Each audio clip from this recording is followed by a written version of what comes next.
ఓర్పు అంటే అర్థం ఏమిటంటే బలవంతంగా తప్పనిసరి పరిస్థితుల్లో ఇంకా తాను ఏమీ చెయ్యలేక నిస్సహాయ స్థితిలో ఊరుకుండిపోయిన దానిని సహనం అనరు.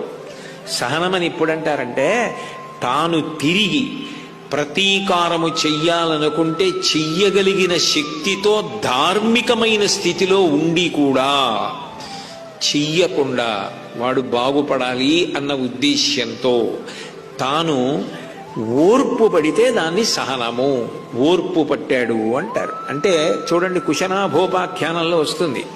నిజంగా తలుచుకుంటే ఆ కుశనాభుని యొక్క కుమార్తెలందరూ వాయువుని శపించగలరు, అయినా వాళ్ళు శపించలేదు. ధర్మము, శక్తి, తపస్సు ఉండి కూడా అవతల వారి జోలికి వెళ్లకుండా వాళ్లే తప్పు తెలుసుకొని బాగుపడతారులే అంటే సహనం.